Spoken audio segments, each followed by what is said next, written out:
आज का वीडियो सभी क्लासों के लिए है और सभी एग्ज़ाम के लिए है। ठीक, क्लास के स्टूडेंट के लिए बहुत इंपॉर्टेंट है एग्ज़ाम के लिए। इसमें जो टॉपिक है आज का वो हिंदी सब्जेक्ट आपका निबंध पर आधारित क्वेश्चन होगा, हिंदी से रिलेटेड होगा, इंग्लिश से रिलेटेड होगा, या फिर समाजशास्त्र से रिलेटेड होगा, या फिर आपका बायो से रिलेटेड होगा, या गृह विज्ञान से रिलेटेड होगा।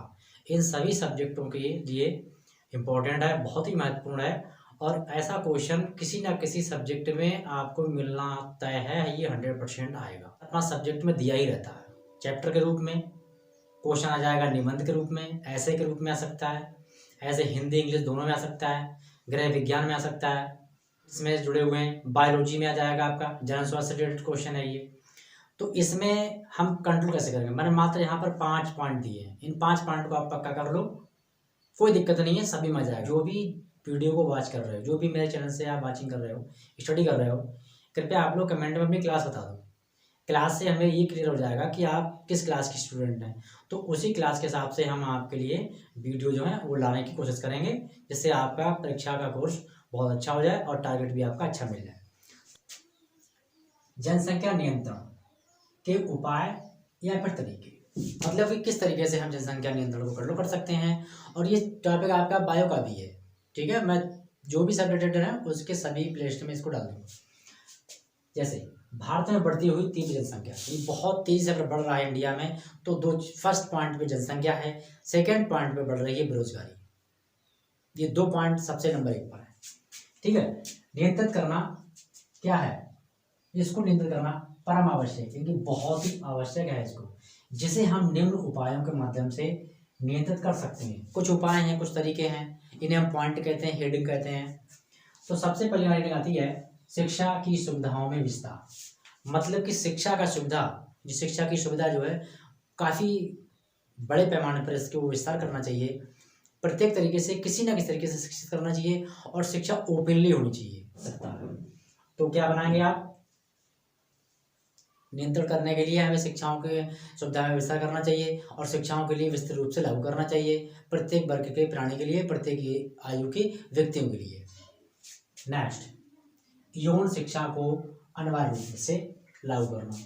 यौन शिक्षा को अनिवार्य रूप से अनिवार्य करके, मतलब कि यौन शिक्षा जो होती है उसके लिए विद्यालय में लागू करना चाहिए, क्योंकि इसके माध्यम से बहुत सारे जो हमारे फैक्ट होते हैं वो क्लियर हो जाते हैं, जिससे भी हम शिक्षित होकर अपना परिवार किस तरीके से मेंटेन करना है वो हम कर सकते हैं, उसको करने में हमें आसानी मिलेगी। क्योंकि शिक्षा के द्वारा ही सब कुछ संभव है, शिक्षा नहीं है तो आप कुछ भी आप संभव नहीं कर पाएंगे, ये निश्चित है। नेक्स्ट, विवाह की निर्धारित आयु।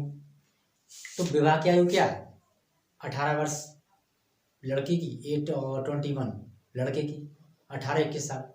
तो इसके लिए बढ़ा देना चाहिए, लड़की कर दी जाए 21 साल, लड़के कर दिया 25 साल, ठीक है। तो इसको आयु में बढ़ाकर भी हम जनसंख्या को कंट्रोल कर सकते हैं। अभी मैं आपको एग्जांपल दूंगा लास्ट में, पहले से देख लेते हैं। तो ये भी एक हमारा बहुत ही मोस्ट इंपॉर्टेंट पॉइंट है। यदि हम आयु में वृद्धि कर देते हैं दोनों की शादी के योग्य होने के लिए, 21 करते हैं कि 1 करते हैं 25, तो इसमें भी हमें काफ़ी रिस्पॉन्स मिलेगा। गर्भपात को ऐच्छिक एवं सुविधाजनक, यानी गर्भपात, इबॉर्शन इसे जानते हैं। तो गर्भपात को ऐच्छिक करना चाहिए, इस पर कोई बाउंडेशन नहीं होना चाहिए। हेडिंग का कहने के मुताबिक यही है, परंतु इस पर बाउंडेशन होना चाहिए, लेकिन पारिवारिक कंडीशन को, फैमिली कंडीशन को अकॉर्डिंग रखते हुए, ठीक है। और उसको सुविधाजनक, जो इसको ऐसा बनाना चाहिए कि अगर बाई चांस कोई भी इस कंडीशन या सिचुएशन में है तो उसको दिक्कत ना हो, और वो सेफली तरीके से इस चीज़ को ऐसी कंडीशन से गुजर जाए और उसे दिक्कत भी ना आए। तो उसको और ज़्यादा सुविधाजनक बनाकर हम इसके लिए अनुसार भी हम जनसंख्या को कंट्रोल कर सकते हैं, उस पर नियंत्रण पा सकते हैं।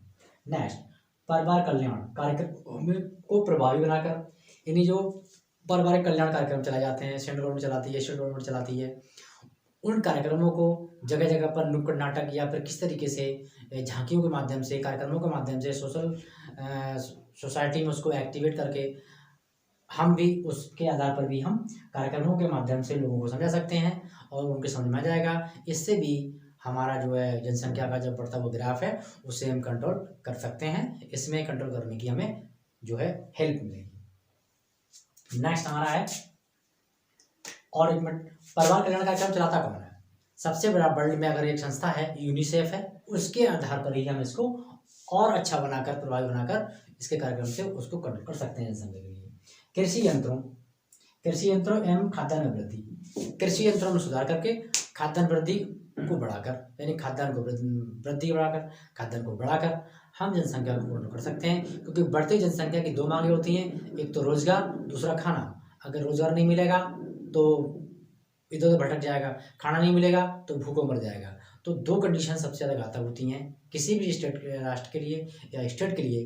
जनसंख्या ओवर है, खाद्यान्न कम है, तो ये दोनों ही दूसरे के लिए बहुत ही हानिकारक साबित होती हैं। तो खाद्यान्न में वृद्धि, हम अच्छे उन्नतशील बीजों का यूज़ करें, उसके अनुसार हम खाद्यान्न बढ़ा सकते हैं।